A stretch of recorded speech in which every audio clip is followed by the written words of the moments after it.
Rasulullah Shallallahu Alaihi Wasallam dilahirkan pada hari Senin tanggal 9 Rabiul Awal yang bertepatan dengan tahun gajah, yaitu tahun 570 Masehi. Ketika Raja Abraha berencana untuk menghancurkan Ka'bah dengan tentara bergajahnya, kemudian mereka dihancurkan oleh Allah Subhanahu wa taala dengan Allah Subhanahu wa taala mengirimkan burung yang berbondong-bondong sehingga mereka semua mati seperti ulat, seperti daun yang dimakan ulat. Maka kejadian itu dikenal oleh bangsa Arab sebagai Amul Fil, sebagai tahun gajah. Dan di tahun itulah Rasulullah Sallallahu Alaihi Wasallam dilahirkan. Sebagaimana diriwayatkan dari Abu Qatadah Al-Ansari radhiyallahu taala anhu, ia mengatakan anna Rasulullah sallallahu alaihi wasallam su'ila an saumil itsnain. Nabi sallallahu alaihi wasallam ditanya tentang puasa hari Senin. Faqala, maka Nabi sallallahu alaihi wasallam bersabda, fihi ulidtu wa fihi unzila alayya. Hari Senin adalah hari kelahiranku, tepatnya di tanggal 9 Rabiul Awal, dan di hari itu pula diturunkan kepadaku Al-Quran. Rasulullah Sallallahu Alaihi Wasallam ketika sudah dewasa, beliau menikah dengan Khadijah, dan sebelumnya Khadijah ini dinikahi oleh dua orang, yaitu Atik bin Abid dan Abu Halah At-Tamimi. Kemudian setelah itu mereka berpisah, ya, setelah dua kali menikah kemudian berpisah. Lalu ibunda Khadijah radhiyallahu taala anha dinikahi oleh Rasulullah sallallahu alaihi wasallam. Dan ibunda Khadijah radhiyallahu taala anha ini nantinya beliau akan diwafatkan oleh Allah Subhanahu wa taala di tahun 10 kenabian, yaitu sebelum kejadian Isra dan Mi'raj di usia 63 tahun.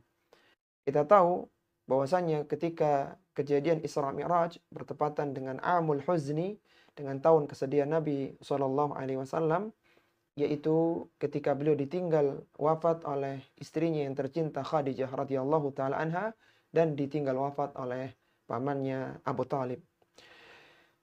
Di antara keutamaan ibunda Khadijah radhiyallahu taala anha bahwa Allah Subhanahu wa taala dan malaikat Jibril pernah mengirimkan salam kepadanya, dan beliau radhiyallahu taala anha dijanjikan dengan surga yang tidak ada suara teriakan dan tidak ada keletihan di dalamnya. Sebagaimana diriwayatkan dari Abu Hurairah radhiyallahu taala anhu, ata Jibrilun Nabiyya sallallahu alaihi wasallam.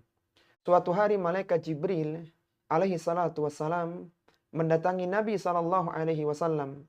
Faqala, dan mengatakan, ya Muhammad, ya Rasulullah, hadhihi Khadijah.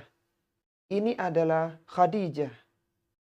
Qad atat ma'aha ina'un fihi idamun au ta'amun au syarabun. Sebentar lagi dia akan datang membawakan tempat yang berisi lauk atau makanan atau minuman. Jadi menunjukkan bagaimana khidmahnya seorang istri kepada suaminya. Dia siapkan makanan, dia siapkan hal-hal yang dibutuhkan oleh suaminya. Fa'idha hiya atatka. Apabila dia telah sampai kepadamu, kata malaikat Jibril alaihi salatu wassalam, faqra alaiha salam min rabbiha wa minni. Maka sampaikan salam dari Rabbnya, itu Allah Subhanahu wa taala, dan dariku, kata malaikat Jibril.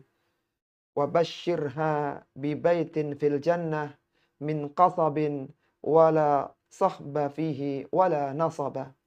Dan berikanlah kabar gembira kepadanya bahwa Allah Subhanahu wa taala telah menyediakan surga yang terbuat dari bambu yang indah, yang tidak ada teriakan di dalamnya dan tidak ada keletihan di dalamnya.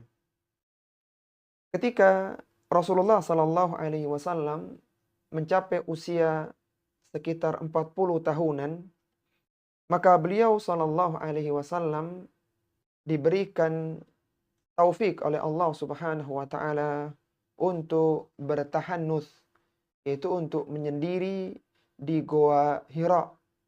Beliau dengan perbekalan dari Ibunda Aisyah, dari Ibunda Khadijah radhiyallahu taala anha, berangkat dari rumahnya di Makkah, naik ke Gua Hira, kemudian berada di sana dalam beberapa waktu lamanya. Ketika berbekalannya habis, maka Rasulullah SAW pun turun kepada Ibunda Khadijah. Dan perjalanan naik dan turun dari dasar lereng Gua Hira ke atas sampai kembali membutuhkan waktu sekitar 3 jam. Sampai pada saatnya, pada hari yang ditentukan oleh Allah Subhanahu wa taala, dan Allah ingin menjadikan Rasulullah Muhammad sallallahu alaihi wasallam menjadi seorang nabi, bahkan nanti menjadi seorang rasul, maka Allah Subhanahu wa taala memerintahkan malaikat Jibril untuk menyampaikan wahyu yang pertama, yaitu surat Al-Alaq.